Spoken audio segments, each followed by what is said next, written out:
So I am going to talk about decarbonizing health, and I'm going to also talk about some other things. So first of all, what's this?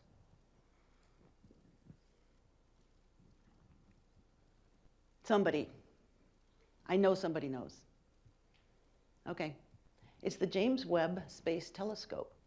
This was just launched in December 2021. It's been in development for 20 years. That is a 20-foot wide series of lenses that are gold-plated that allow astronomers to look across time using infrared light. So they're saying that they can look at distant and faint objects like never before, going back almost to the time of the Big Bang. Astonishing, astonishing technology, and to me, it speaks to the inquisitiveness we have about our place in the universe. In fact, the first picture they sent back was a selfie of the gadget taking a photo of itself. Is that appropriate or not? So I think this reminds us that, let me get oriented here with this mouse, just a second. Uh-oh, I need mouse help.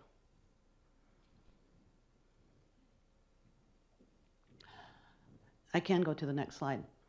But how do I get the mouse over here to drag that down? Yes. Thank you. So this is the Milky Way. So this is our neighborhood of that universe. The universe is infinite. We don't really have neighborhoods, but this is sort of in what we study. And so astronomers have already found that there are, when they look for habitable planets, I don't know if you wonder about this, wonder if there's life elsewhere. When they look for habitable planets, they think they've found about 40 billion habitable planets. But when they actually find one that they can identify and locate, there's about 20. The nearest one is 4 light years away. A light year, you may recall, is the distance that light can travel in a year. It's about 6 trillion miles. So the nearest potentially habitable planet is 24 trillion miles away. So luckily, we happen to have one right here. And what a one, huh? Like your beautiful video showed. And this incredible, unique Goldilocks fit of a lump of material in the right place with the right amount of light, with the right minerals that allowed life to evolve. So there may be another similar planet 24 trillion miles away, but this one here is pretty precious. In fact, it's unique and marvelous, as you say. And it's with such complexity that we are constantly discovering. Filled with incredible life from the smallest cell to the largest complex life form like complex mammals and complex trees and the structures that go with them. It's filled with abundance. We have many opportunities to live well, to thrive, and to create health, opportunity for that. We know a lot about what it means to live equitably and sustainably, yet we're not always doing that. We have technologies, we have a vision for agriculture, we have a yearning for equity and justice. So living well and healthfully on a healthy planet is possible, point blank. So this brings us to this definition that you are all very familiar with about planetary health, that it is the health of human civilization and the state of natural systems on which it depends. And I'd love to hear what you think it means. To me, it means that we can't be healthy ourselves if we don't have a healthy planet. And we need to really adjust our trajectory so far.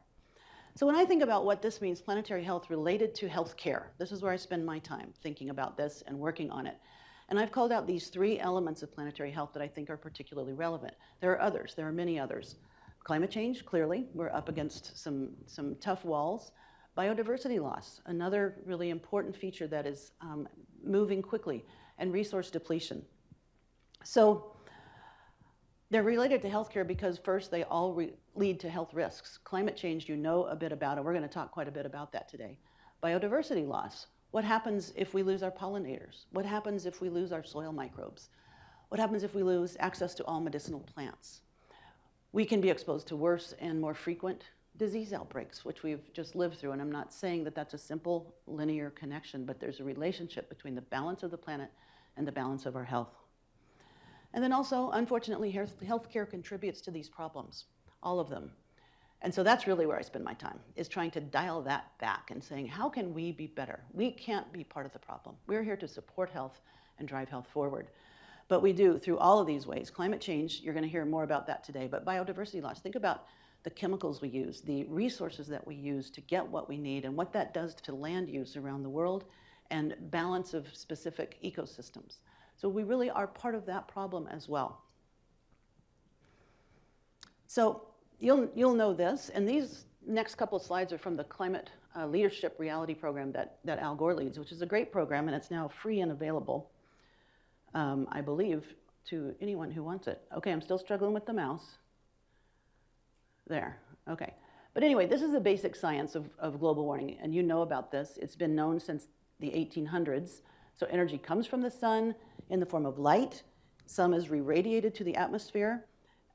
Some is kept in our atmosphere. These days, ever since the middle of the 1800s, we're developing this layer which traps more of that heat, can't get back out to space, and that is what causes the warming.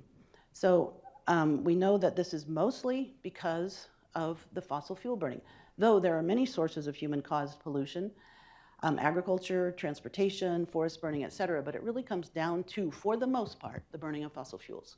Burning of fossil fuels really drives our whole, the emissions from our supply chain, the emissions from energy where it's obvious, the emissions from agriculture, mostly comes from the burning of fossil fuels.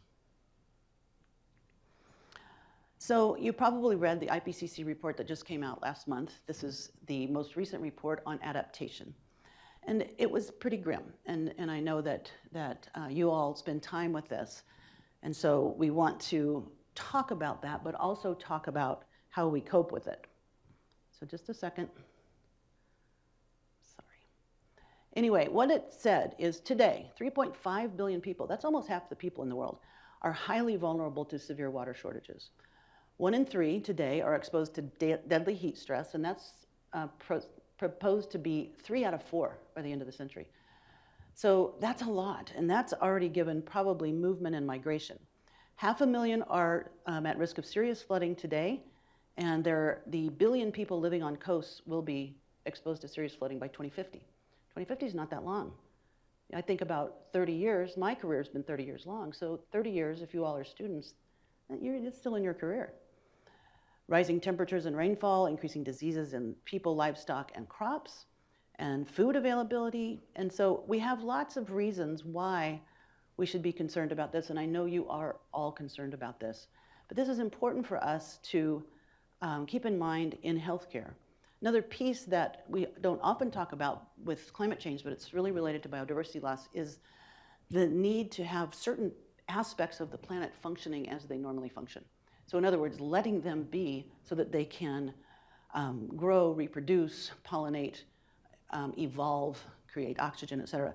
So what this report says is that maintaining the resilience of nature requires conservation of 30 to 50% of the Earth's land, fresh water, and oceans.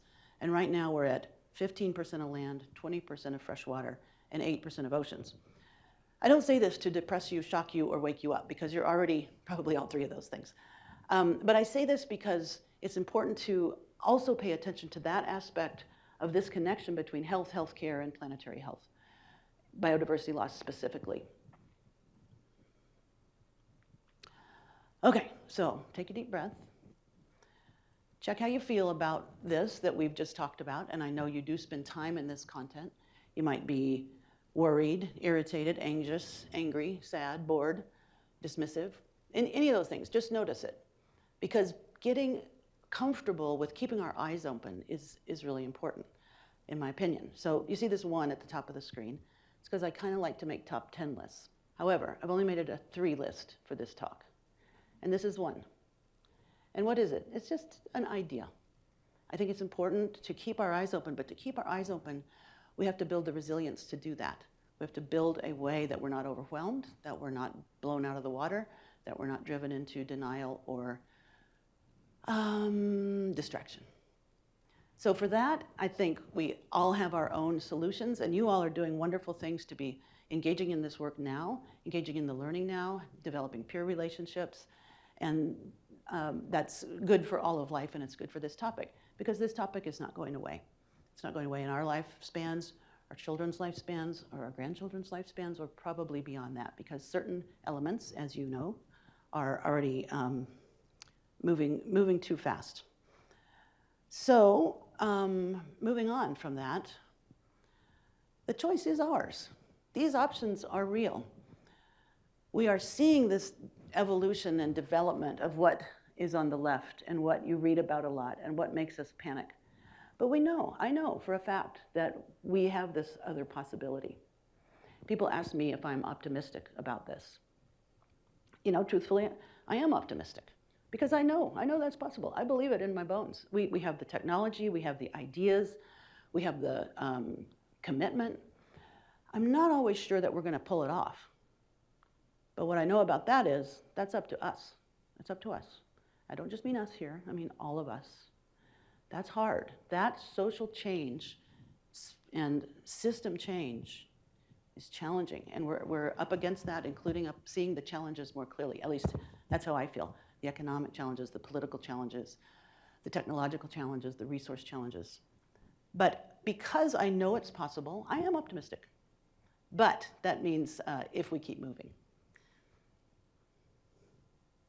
All right, well, I'm here to talk about decarbonizing healthcare, so let me move on to that. This, too, is a slide from the Climate Reality Program, which I, again, recommend, and it just reiterates the fact that, yeah, climate change is a medical emergency.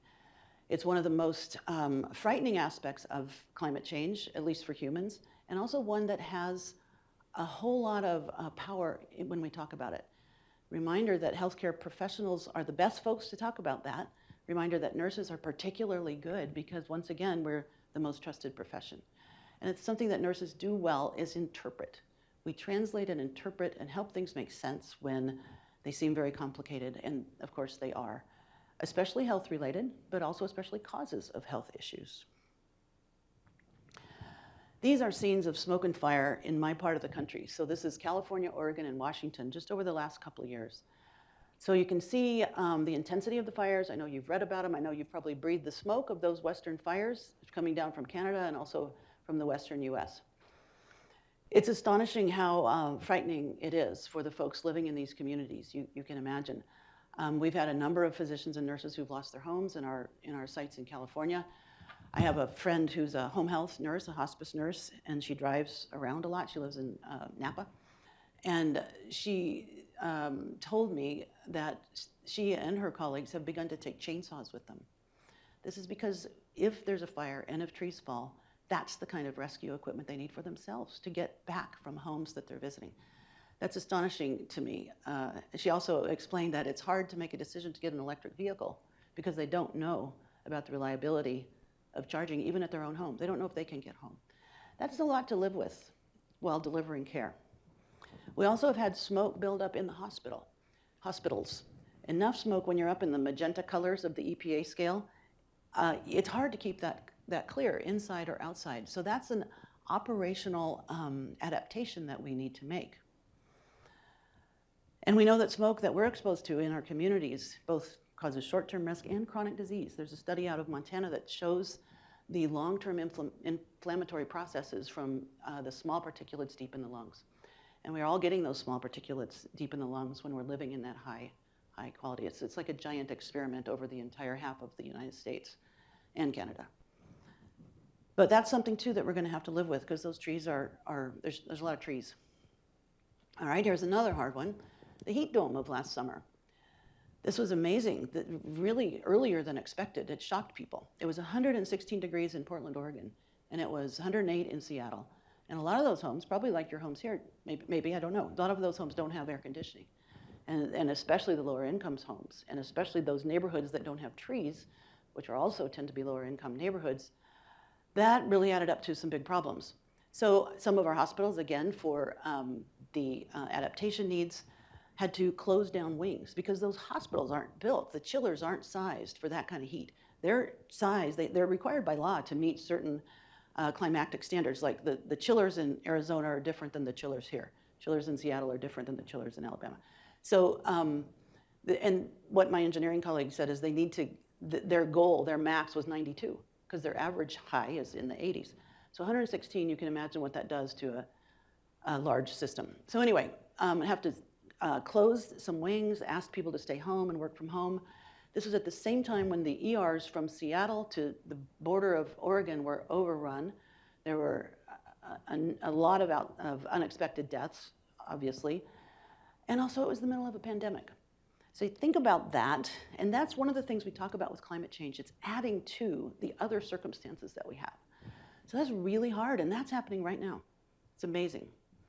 Truly, when I read just this past week about the 2 heat peaks in the Arctic and the Antarctic, I don't know if you read about that. It's like, it's like that. It's like, wow, that shocked the scientists. This shocked the scientists too. And we know that it doesn't hit everyone the same way. So communities of color, older adults, children, low-income communities feel these things worse because in part they're less protected, in part they're less resilient. If they miss work for a day, they really, it impacts their ability to eat. May have more disease that's less well cared for. So a lot of reasons to really pay attention to this from the justice side. And you know that, I know. And then, as I mentioned, healthcare is part of the problem. And I just want to call out that these 3 slides that look like this have a University of Minnesota connection because Dr. Shanda Demarest started the Nurses Climate Challenge. And she works with Healthcare Without Harm now, and they developed these slides. By the way, that means these have been seen at least 38,000 times because the Nurses Climate Challenge has a goal to use the material at least 50,000 times by the end of this year. So shout out, if anybody has time to use those to explain this all to another health professional, then go online and log it in because we're trying to get that number up. It's at 39,000 or so right now. Anyway, these are some of the sources, and I can tell you a lot more about this, of how healthcare contributes to climate change, which is about 8.5% of national greenhouse gas emissions. You might think it's energy, and that's true, it is energy. For us, our energy is about 20%, it's 19% of our carbon footprint. You might think it's waste. For us, the disposal of waste is about 5%. The creation of the waste, however, points upstream to our supplies. Our supplies that we purchase are about 40%. So we're really getting after that through both purchasing changes and really paying a lot more attention to waste. Agriculture makes a difference here for all the food that we sell, serve in our hospitals and sell, and waste. I mean, waste of food. It's astonishing how much food we waste. Fleet vehicles, et cetera. So those are some of the ways. Inhaled anesthetics is another one that's very unique to healthcare. It's a pretty small piece. It's less than 1% for us, but it's really interesting, and I'll tell you a little bit more about that. And then, of course, there are lots of ways we can take action. So some of these you'll be very familiar with, especially if you've used this, and I have a whole lot more. But just thinking about education. So this is really important. You're doing this now, and we want to, I think we as a profession of nursing, and certainly me in a sustainability field, want to continue to drive this out into the communities as well with patients, not only for their own safety, but also for why we're doing what we're doing to help dial down the temperature. Getting off the fossil fuels wherever possible, really dealing with the waste issues, and getting involved wherever you can in your organization's work. And then also really thinking about this from emergency preparedness. So this is already happening with our emergency preparedness teams. They're considering storms, which they always have. They're considering power outages, which they really need to do, to the extent that in some areas of the country where power plants have typically been in basements, they're needing to build them higher up in the building just because of flooding. So there are ways that we can take action. And this brings me to number two on my short list today. And it is that we know so much about this, and you already know so much about this. We don't have to doubt that. We don't have to doubt the science. This is probably the most agreed upon, climate change broadly, the most agreed upon phenomenon outside of gravity, maybe. I mean, I'm not sure, I'm exaggerating probably, but it's really, really high quality agreed upon evidence. And so we can have confidence in that knowledge, we can trust that knowledge, and we can take heart in our commitment to doing this. I think that's important because sometimes I don't know what happens. It's kind of like, well, it gets watered down, or it seems like, well, maybe this isn't so important, or oh, I'm overreacting, or something like that. But I think it's an act of courage and bravery. And so I want to credit you all for your heart in this topic, because you are living your values and exercising what you know to be a matter of justice. And so I want you to take heart in that, feel good about it, feel confident about it. All right, so Teddy said that Providence is a large health system, and it is. It's 52 hospitals, 1,000 clinics, 36,000 nurses, 25 million patients, 1.7 billion in community benefit. There's also a university, a high school, multiple long-term care facilities, and I think about 7 spin-off companies. So it's enormous, it's ambitious, it's been around for 170 some years, it's Catholic, and it is in these 7 western states. So we have quite a lot of variety, at least from Alaska to Texas. We have all 4 coastal states, Pacific coastal states, well, 4 of the 5, counting Hawaii. And it's a very interesting stretch of the nation to work in. Also, I point out, fairly progressive, at least Washington, Oregon, and California. And this is important to our goal, and I'll explain a little bit about that. So as Teddy mentioned, in 2020, we announced our goal to become carbon negative. And that's our president there, and he's been quite outspoken. He just finished his term as the president of the American Hospital Association, AHA. Not exactly a progressive organization, but very important in healthcare and very helpful. And I would say, really getting on board with this. And I'm super, super relieved by that. I would also say that for the first time, to my knowledge, the Joint Commission recently reached out to 3 health systems, including us. And it was a month ago today, actually, we spoke to a Joint Commission group, one of their working groups, because of all things, CMS, Center for Medicaid and Medicare Services, reached out to them to say, what are you doing about decarbonization? And they said, well, what's that? And so that was a great opportunity. So I think things are shifting. This is really, really good. It's good for my soul to see that. So anyway, this is the goal we set, and this is what it means. When a company, organization, or et cetera, mitigates first, reduces first, and then removes or offsets more carbon dioxide equivalent greenhouse gases than it emits. Okay, so what about that? The common greenhouse gases, the most common is carbon dioxide, but there are others, methane, nitrous oxide, fluorinated gases. All of those are involved in healthcare. And what we do, in case this is new news to you, we convert that to a carbon dioxide equivalent. That's what that little E is, if you see that. So it's CO2e, carbon dioxide equivalent, and that's done by comparing the global warming potentials of each of those gases and saying, well, how much would that be if it were carbon dioxide? It just makes it easier to talk about, easier to measure. And so then MT is metric ton. That's the most frequent unit of this particular measure. So MT CO2e, if you might start to see that a lot, and it's metric ton of carbon dioxide equivalent. So carbon then becomes a euphemism for all greenhouse gases using the shortcut of carbon dioxide. So to decarbonize really means to de-greenhouse gas. So for our goal, this is an enormous goal, and I'll just let me walk you through this. It was hard to set. Teddy mentioned I've been doing this work for 3 decades, not always on climate for the past 15 years though. And boy, has it been hard to get attention sometimes over that. And it seems like a peripheral thing, well, that's what Beth wants to do, but we got other things to do. And that's all true. But it's different now. It really is. And so a number of places are really looking at these potential ways they could address their emissions. Electricity only. Okay, that's hard. It's hard to do electricity only. It's hard to move the entire grid to 100% renewable. For instance, in Washington State, they have a law that says they will do that by 2030. Boy, does that help us. That's aligned with our goal. On the other hand, Montana has one for 15%. We're going to have to do a lot there. So anyway, electricity is a big deal. Some sites do electricity or energy only, electricity and natural gas. Natural gas is even harder. We don't have good substitutes for natural gas. You can't build a whole hospital. It's $1 billion at least to build a hospital. So we have to retrofit. That's difficult. Some do scopes 1 and 2. Is that familiar, the greenhouse gas protocol and scopes a little bit? So scopes 1 and 2 are mostly energy, but it also includes in our fugitive emissions. And for healthcare, that's inhaled volatile anesthetic agents, nitrous oxide refrigerants, and then also mobile combustion. So that's vehicles that you own or lease and the gasoline you spend. So they just have it divided up that way.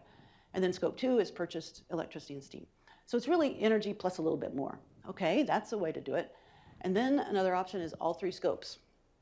Scope 3 for us is 80% of our footprint. It's enormous.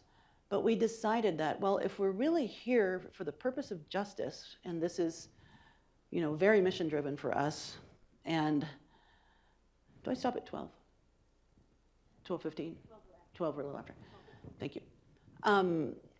And so it's really housed in our core value of justice. And if we're here for the sake of justice to the communities we serve, how can we just do part? How can we save one community, not another?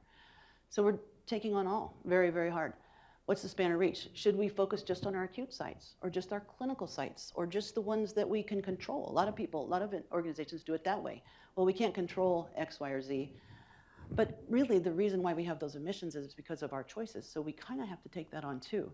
So we felt we were obligated for the whole organization. And then the time frame, and this is where this goal is enormously ambitious.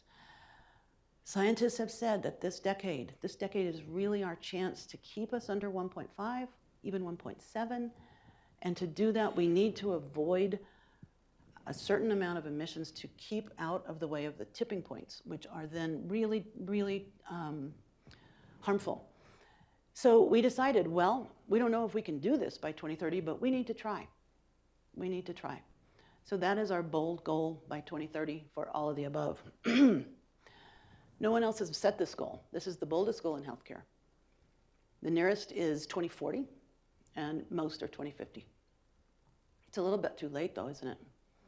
It's also hard to do by 2030 because the rest of society is not there. Anyway, we have a climate action plan. You can check it out here by holding your phone up, or you can link to this. I imagine we'll have links at some point. And I'm just going to walk you through a little bit anyway, because I want you to understand some solutions. Teddy talked about the WEIC framework, and this is another Minnesota connection. At least it's a Teddy connection, because I published this in Creative Nursing a few years ago. And so we are using this now in Providence because it has sticking power. This is basically, we think 90 to 95% of our emissions are captured in these categories. It might be 100%, just like if you think, well, everything really comes back to fossil fuels and some methane. But anyway, we use this all the time in our framework, in our data tracking, in our education, in our communications, and it's because it's a manageable amount for people to think about. All this stuff with climate is overwhelming, and it's emotional, and it's scary. But if we have, okay, look, just these 5 things, and then also it happens to spell a helpful phrase. Hey, remember, this is we, this is all of us, and it really depends on our action. It's up to us. So I'm going to tell you a little bit about waste in a minute. This will make sense to you, but I want to give you a few examples so you understand something of what healthcare can do. I'll come back to waste. Energy, we're really working on everything efficiency-wise possible, and there's infinite amount to do. Hospitals really are not that efficient. Newer buildings certainly are more, but many of our hospitals are built in the 60s or 70s, hopefully not too much older than that.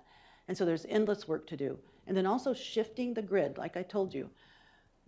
We're helped by our state legislatures, and we're also helped by our utilities. So we've been able to purchase through green tariff programs 100% renewable electricity for 26 facilities. That's fabulous. That's the way we have to do it. Because we have also tried to use on-site solar. We have on one of our hospitals in Washington the largest solar array on a hospital in Washington state history. Guess how much of the energy for that hospital, the electricity for that hospital it provides? Just guess. Huh? 10%? Less than 2. Less than 2%. And that's because hospitals are very energy intensive, and solar panels on a rooftop take a fair amount of space. So, we're really shifting to helping the grid change because that's going to be more sustainable anyway. Agriculture and food, we're working on a goal for sustainable food. That's third-party verified sustainable foods. Also, reusable dishware, less waste on the prep side, composting our waste, and of course, energy efficiency in the kitchens and healthy foods that are also low carbon intensity, so plant forward. And so that's using something called the Cool Food Pledge out of Healthcare Without Harm. It's really a great program. Chemicals, we work in 2 directions. One is those carbon intense, greenhouse gas intense chemicals like our anesthetic agents, and we've reduced those significantly because we have a fabulous physician leader named Dr. Brian Cheesebro in Oregon. And then we're also working on nitrous oxide, which is kind of a sleeper issue. You may not know too much about it, but it usually comes through the walls and you plug in a port. And we've found that about 90% of ours that we purchase is actually leaking. And we are not alone. This is a nationwide problem, and we're really trying to raise awareness of this. This would be great if we talked to the university hospital folk here and say, how are you doing with your nitrous management? It's sort of like antibiotic stewardship. It's complicated. And then the second direction of chemicals is really in chemicals of concern. So this is important for nursing particularly because we're exposed to a lot of chemicals in the workplace. So we want to keep chemicals of concern only when necessary, and some are, like certain cleaning chemicals are necessary. And then the last category is transportation. And so we work on this from business travel, which we've reduced significantly with the help of the pandemic, I admit, with our reimbursed miles, so when people take their own vehicles, and then employee commuting, and working with our distributors for supplies. I'm just going to talk through this rather quickly. This is the second half of that framework. And this is a leadership framework that really is appropriate for any initiative, in my opinion. But this is what I developed after years of working on this and realizing, well, what are the important pieces to move this forward in terms of transformation of a hospital or health system? So professional obligation, all the health disciplines have something to say about public health and about prevention and about caring for others. Nursing has a very strong statement about this in its Standard 17, which says the registered nurse practices in an environmentally safe and healthy manner. There's no getting around that. But we get around it all the time. Most people aren't even aware of that. So that's something to hang our hat on and work toward, and we have to understand what it means and how do we measure it. I put here in this bucket mission. So we are a very mission-driven organization, and people understand that. We spend a lot of time on it. Everybody's exposed to it. You have to basically agree to follow the mission when you're hired. And so that is an anchor. That's an anchor for change, an anchor for progress. Leadership, super important, both formal and informal. Formal, so you can have events like this. So you can have structures. So in healthcare, you can have groups and committees and teams and metrics and goals. And it's also important to have informal leadership. So the folks that can rattle the cages, the grassroots, passionate folk, those are now called influencers. And really important, really changes the culture. Education, also important, and you all are great examples of this.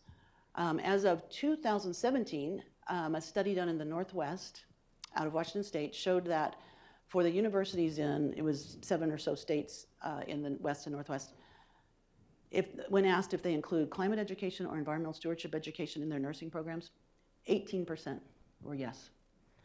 Not good enough. We got to start early, and we've got to do it all the way through, because this changes. We learn more every year. So you all, through your careers, please keep learning about this, and I'm sure you will. Accountability is a hard one. This is always hard, isn't it? It's hard wherever you go.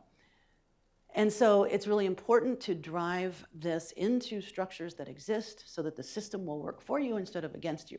And that can be done through incentives. It can be done through performance review. It can be done through goals and targets. We've had the great opportunity we have a thing called ISFP, which stands for the Integrated Strategic and Financial Plan. And that is really what coordinates all the work of the health system and moves us all in the same direction with resources. So we were able to have, starting last year, a metric for environmental stewardship, which is that every region needs to reduce their carbon by 3 to 5% a year. And they are. And we report out on that every month. That helps drive accountability. Science. You wouldn't think I'd need to even bring this up, would you? But because we are committed to being evidence-based. Need to be, required to be, and we are. But there's a lot of disinformation, a lot of crazy stuff that is unedited and unreviewed out in the world. So it's really important to do what you're doing and learn how to think critically and how to explain critically.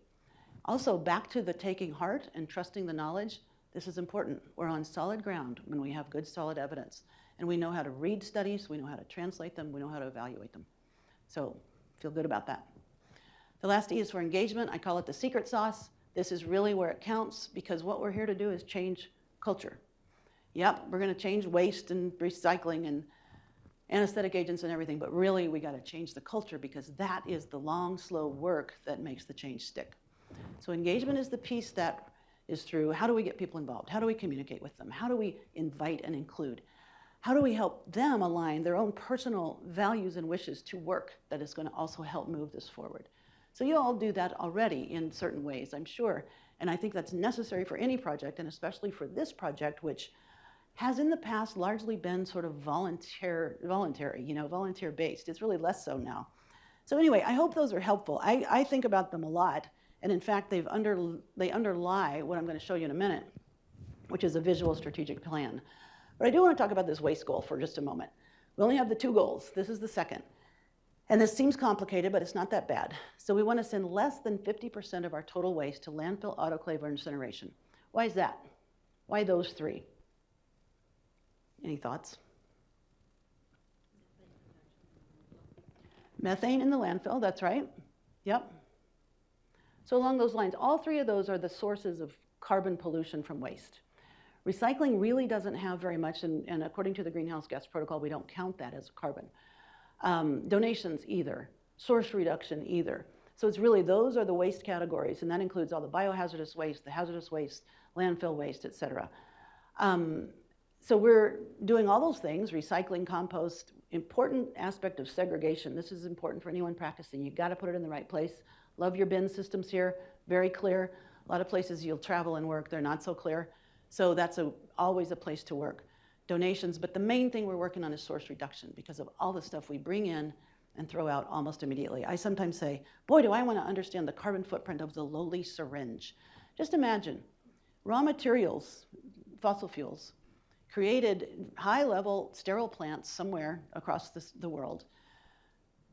High-quality plastics, really good plastics, sterilized before packaging, packaged, shipped, distributed. They get to someone in a nursing unit, for instance. They use it for maybe 10 seconds, maybe 5 minutes, and it's tossed. So think of that billions of times.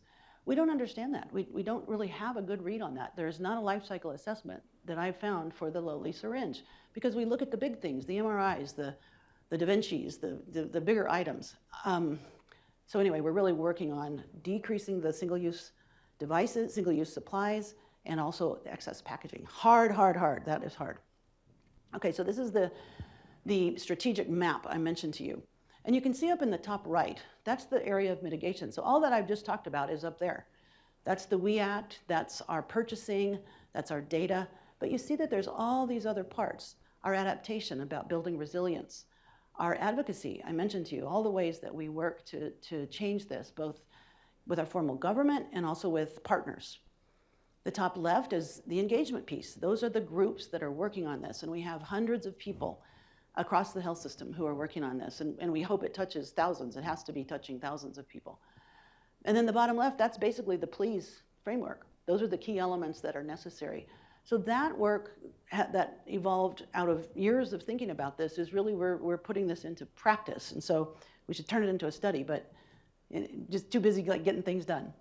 Okay, so we have, this is our leadership team, and you can see, you probably can't see that, but those blue circles are different divisions in our health system. You can imagine a complex health system spread out across 7 states with 52 hospitals. It's really hard to hang together. So we are systematized to a certain extent, and in other ways not. But we asked the vice presidents of each of these to name someone to represent their division, and that's who's on here. We meet monthly, actually. And then we also have regional representatives because we're divided into 7 regions. And that's how we kind of get out into these areas. We also work a lot with people individually. This group is responsible for the goal. And they are who make recommendations to the Executive Council. We have an environmental justice collaborative. I told you about that this is really housed in our core value of justice. And we know and have made clear that this is a justice issue. So what we have done, it's really been challenging, I have to say, to understand it just in our part of the nation. I'm working with my 3rd graduate student intern right now, which is super helpful. And they have systematically gone through to scan what are the environmental determinants of health in a given community, who is most impacted, what is the socioeconomic breakdown, basically, of race, poverty, education, LGBTQ, homelessness, et cetera, so that we can understand those EDOH, the environmental determinants of health, kind of overlaid on some more traditional social determinants of health, so that we can broaden our lens to say, well, how do we do that as a health system? Providence is very committed to our communities. That's kind of our big thing. Always, dear neighbor is one of the phrases that came out of the St. Joseph's side of our heritage, which was from France.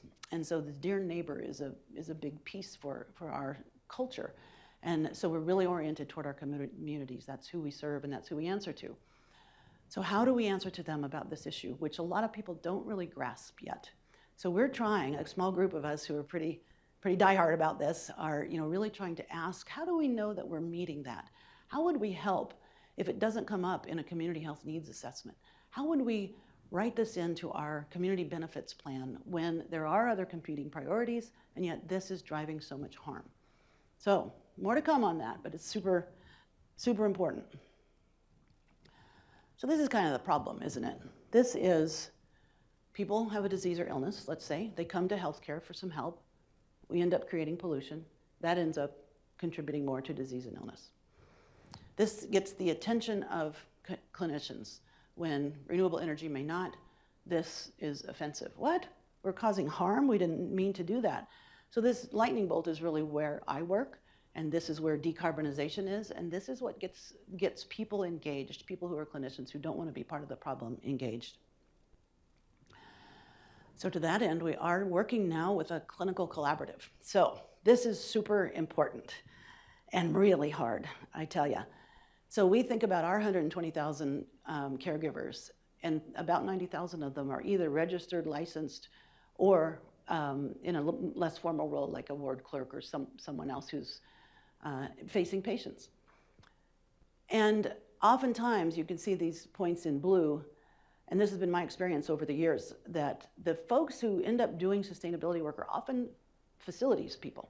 Facilities, EVS, which is the janitorial staff, and they kind of are timid, I think, or something about going into the clinical space. They think, well, we can't do that, we can't disrupt, everybody's busy, and that's most important. And yet I was on the clinical space, like reaching into the facilities meetings. At one point I had my office in facilities just so I could be closer, which was great for the hospital to let me do that. To try and draw these connections and then to interpret back to the clinical staff. So there are a group of us now who are pretty strong about this, and we have been able to make progress with our key leaders and our chief medical officers and our chief nursing officers to create a process. So we're in the early days of it, and we plan to really ask the clinicians to transform clinical care, because it's the clinicians who can do it. It's not the supply chain folk. They can help source, they can help describe the particular product or supply. Our engineers can help get the nitrous out of the walls, or they can help make the ORs more energy efficient, but it's the clinicians who have to decide it. Everything comes from the clinical care. We're there about healthcare delivery. We're not there just about the buildings. And my closest colleague I work with is an engineer from facilities, and he would not be offended for me to say that. So inviting clinicians to be part of this with 90,000 is quite a challenge. So we're just getting started. We're creating our structures. We're aligning it with existing clinical structures. We will have a letter from the president of the organization and the CMO that asks people to participate as they can. Now, that leads to a certain problem of 90,000 people suddenly having ideas. And I say this because when I was starting this work some years ago, I knew I had made it a difference when one day someone in the hall ran up to me with a rubber band in her hand. She said, Beth, the SED sleeves come with 2 rubber bands. Can't we just get one? And I really said, I probably can't do much about that, but I am so thrilled that you're asking that question. So no, seriously, there's a whole lot of interest. There's a whole lot of angst about this in our health system. I think, again, because it's Washington, Oregon, and California in part. People are relieved that we're doing this, and they do want to be involved. So that's actually a management issue. It's like, well, how do we manage this sort of urgency and need? So that's why I say it's difficult, but really interesting, deeply gratifying to me as a clinician myself. And I don't think we will get to our goal. I don't think we will do the transformation that's necessary without deep clinical engagement. So I think all of you who are clinicians or who are not, I hope that will be something for you all through your career. The Climate and Health Tool is what Teddy mentioned. And I'm just going to say briefly that the results that we've seen for 4 years show that healthcare professionals are aware. They're quite aware of the issue. They're very concerned. They're not very optimistic. They are seeing changes in their patients, because we ask them about that. They do some behavior, and let me come back to that. We ask them about motivation, what motivates them to act and what demotivates them to act. What motivates them to act are the things you would all say. The planet itself, health, financial stability, my family, all the things that there's about 6 that come to the top. On what demotivates you, what gets in the way, the number one answer is I'm overwhelmed. That has been the same answer every single year. I'm overwhelmed, I don't know what to do, and I don't know enough about it. So this is one reason I really think something like the We Act simplifies it. Hey, we know what to do. We know what to do. Let's just work on one of these things. And also the overwhelmedness. This is why it's so important to talk. It's so important to get together and share, even virtually, but to share concerns. Because it's easy in our wacky culture to get, we go out of here. I used to have this feeling, this is kind of might be hard to explain, but it was my first acquaintance with cognitive dissonance. And it was when we used to go to church. My dad's a pastor. We'd go to church, and it would be this wonderful, sacred experience. Then we go home and watch football. Seriously, every Saturday afternoon, watch football and like read the ads in the paper, see what's on sale. And I always had this sort of like jarring experience of, what is that? And so there's something about that with this topic. We feel this, we dive into it, and then we go out into the world, and it's like, well, everybody's just driving around and watching TikTok. What's going on here? So there's something about that I think goes back to the thing about keeping our eyes open, trusting where we are with what we know and what we care about. Those are the 1 and 2. Okay. The We Act framework has been converted to a scorecard. This is just so exciting if you like numbers and metrics, which I tend to do. We have the fabulous opportunity of a center that our health system developed in Hyderabad, India.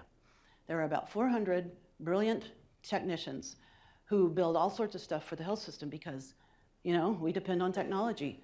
So we have this wonderful opportunity, and we've been working on it for 1.5 years to build the We Act scorecard from scratch. And it is actual data connected to actual sources. And I say that because much of sustainability work are estimates, or they're using a spend-based model. So some sort of modeling to say, well, if you buy $1 worth, here's your carbon footprint. Or if you deliver this much anesthesia, here's your carbon footprint. But that's not true unless you actually know the parts. So this is from the ground up, looking at all these different environmental stewardship elements across all 52 hospitals, looking at usage, how much electricity, how much travel, how much nitrous oxide cost, so then we can watch savings and carbon. So we instantly, after 1.5 years of work, and pretty much every week I work on this, have a carbon footprint that's updated every month. It's pretty astonishing when I think about the years of not having clear data, having to dig through and see what I could find. And we are learning so much just from what is now becoming a database. It's really important to point out the part about the cost, because I hear all the time, well, our health system can't do this. We can't afford to do this. You must have a lot of money and resources. What we show is millions of dollars of savings every year, ongoing, cumulative, and new. Now, this last year, our costs went up for natural gas, because natural gas inflation was up 37%. We know that. We know that because of this data. It's really interesting, and it's really important, and I do realize that is not something that most health systems have. We're very fortunate to have that. We look forward to being able to share it in the future. So far, what have we accomplished? So these are a few things, and you can read through these. Those 7 categories that we report for the ISFP, like I was telling you, we've reduced 11.7%. So that's great. We're ahead of schedule. It's going to get harder. I told you about the 26 facilities on renewable electricity. Anesthetic agents, we've reduced emissions by 70%, and that saves $3.5 million annually. Our business travel, we've reduced by 70%, saving $5.5 million annually. You can't, those are actual numbers we can support. And when we tell people, okay, there's a quick 9 million, let's keep doing this, okay? We've had opportunities for national leadership, always, and our advocacy has been working hard, just in conversations right now, like, is today Thursday? Yeah, this morning, I probably like an hour ago, our president was meeting with Admiral Levine and the HHS about this very topic. So, we have good outreach and really the ability to lead in significant ways. And that leadership is not for us, it's to move the sector. So crucial. And we collaborate, obviously, with many partners. This is a summary of that came out of all of our planning over time. Our vision statement is health for a better world. So we really wanted to connect our carbon goal with this, health for a better world. So we act to become carbon negative together with caregivers on health and justice for a better world. So this just kind of evolved out of our process, but I see people across the health system use it a lot because we have shared slides and stuff like that. So I think it's meaningful. All right, so then we're up to number 3. So with our eyes open, we're going to take heart in our commitments and conviction, and then we're going to act, because that choice I mentioned really does depend on us, all of us, and everybody doing stuff. Not just doing stuff for the sake of doing, but doing stuff that can help move. It could be by driving down emissions. That's a great thing to do, personally or professionally, like I'm doing. It could be to talk, to advocate, to share, to encourage, to normalize the reality that we're in instead of to avoid it because people don't like to hear about it. We can talk about it in a way that is hopefully not terrifying. I hope I haven't been terrifying today. I've had moments of it, right? Because I think that kind of helps us shift to say, ooh, this is important, but I need some relief. Please, is there some relief? We can do that because we really need to keep this front and center. Because again, that choice is ours, and really I think the choice depends on our action. Because really it is the only one we've got. 24 trillion miles is a long ways off.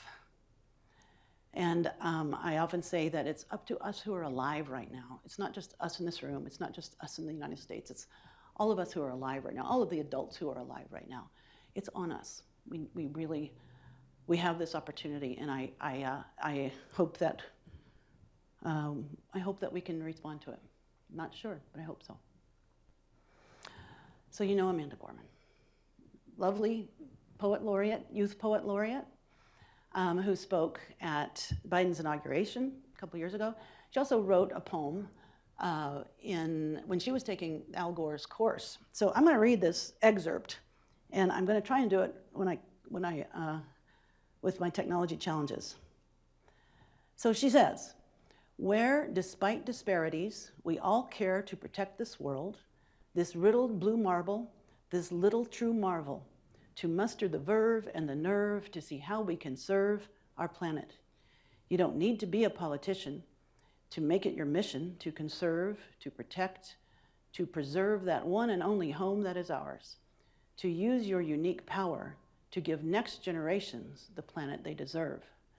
We are demonstrating, creating, advocating. We heed this inconvenient truth because we need to be anything but lenient with the future of our youth.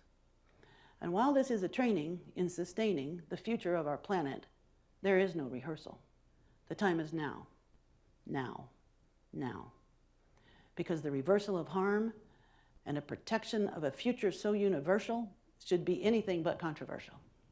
So Earth, pale blue dot, we will fail you not. Thank you.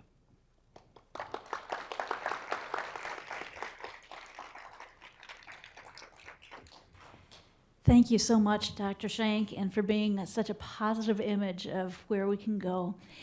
We'd like to open it up to questions. Be sure to use the microphone at your desk and push the button so the audience who views this video later can hear your question. Or comments.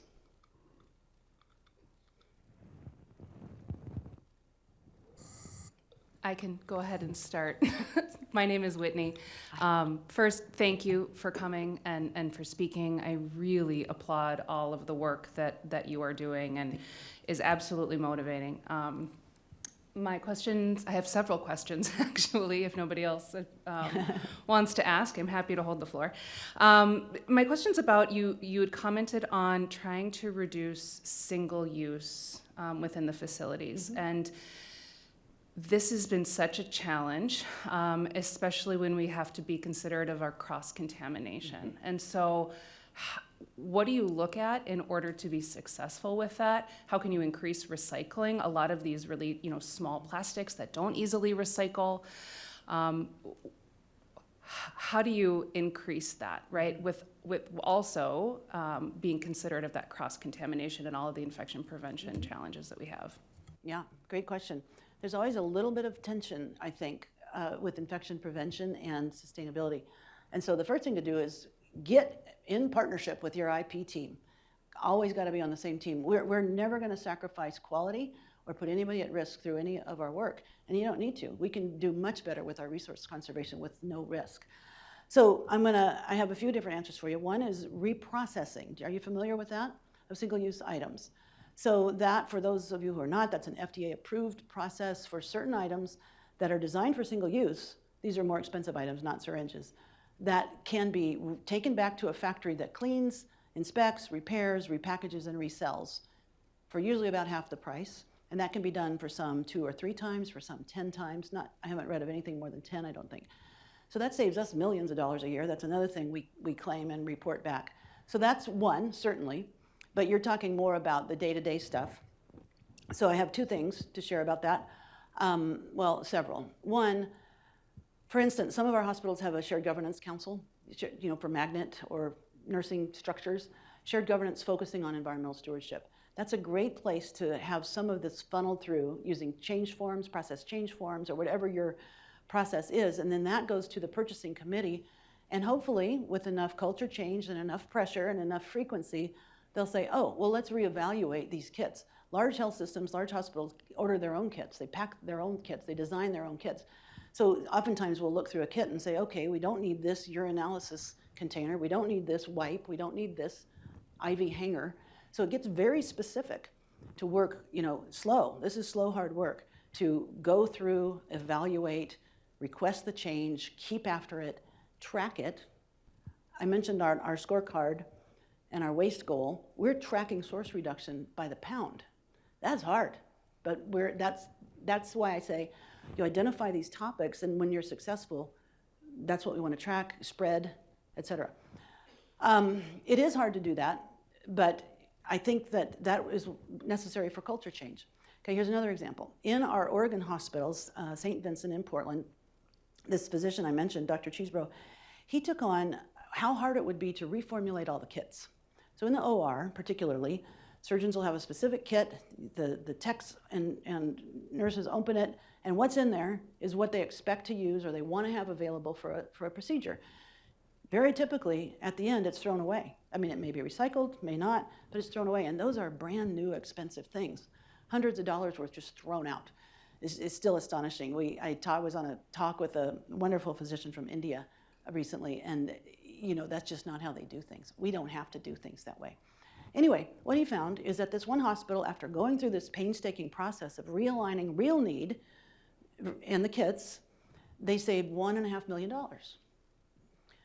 Partly through supplies and partly through the unnecessary re-sterilization of the items they could use. So that scales up at our health system to $47 million a year.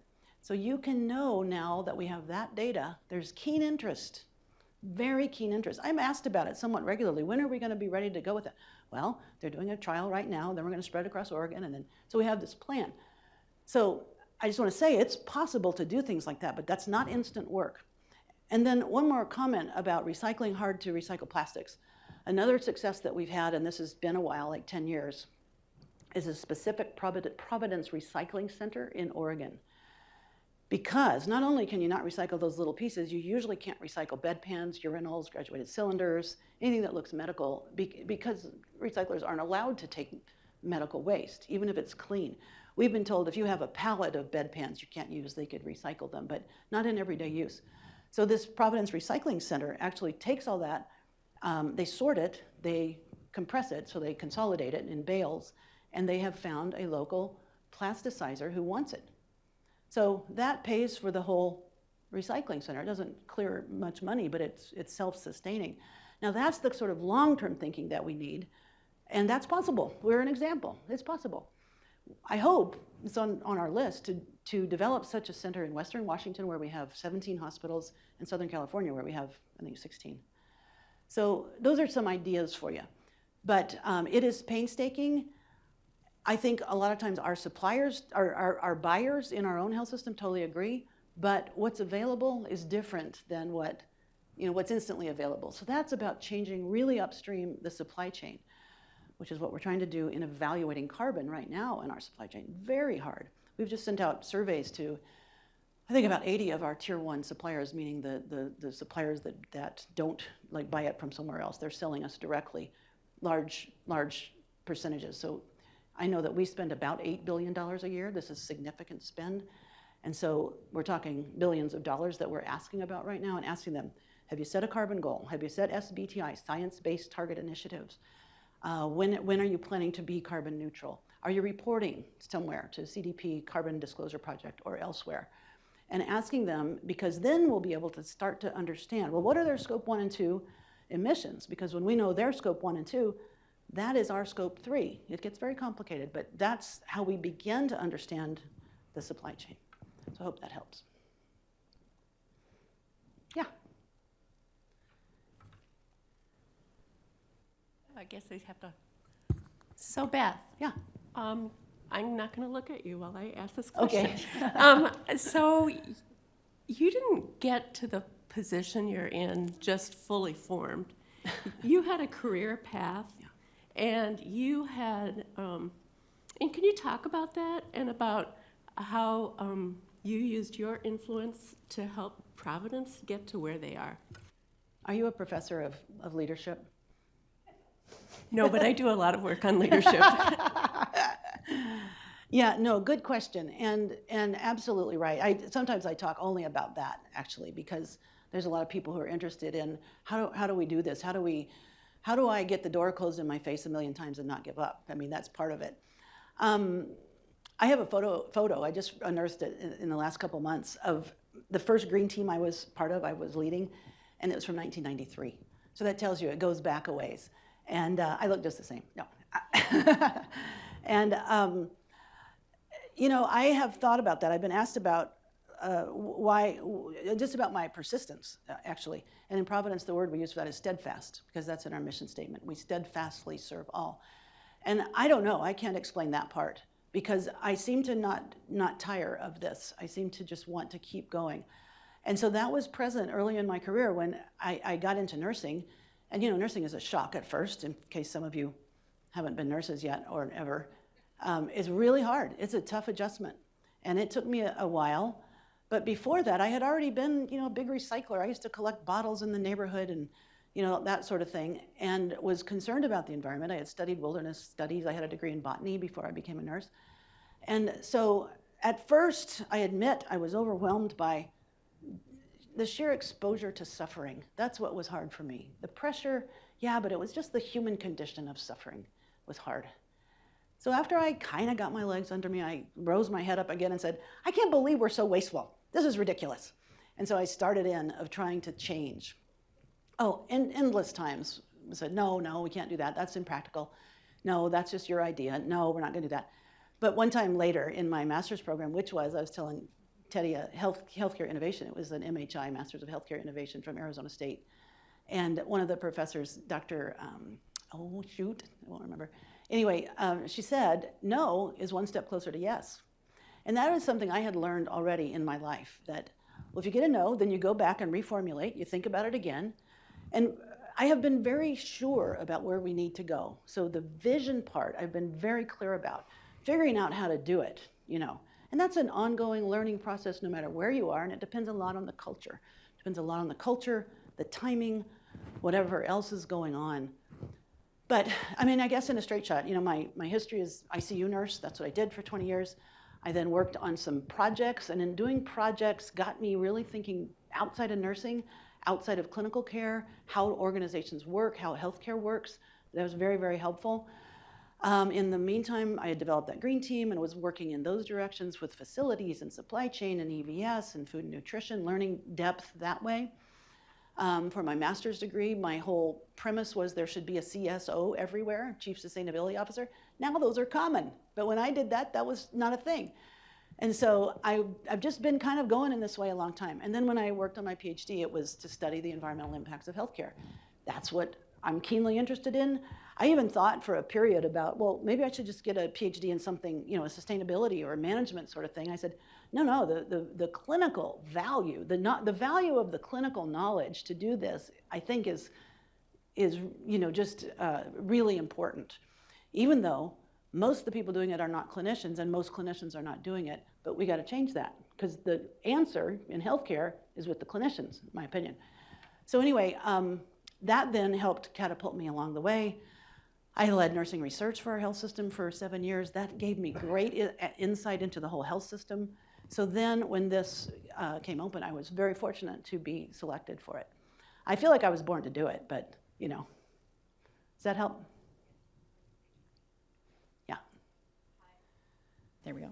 Hi, my name is Erica. First of all, I applaud your personal and professional mission and purpose and drive.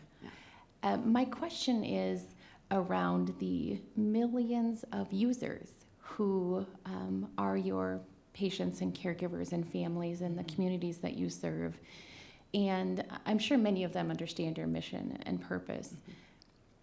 How do you communicate that your system will look and feel a little bit different as users, but then also translate into the community so your users are also thinking about sustainable food, energy sources? How are you leading your community to a broader impact?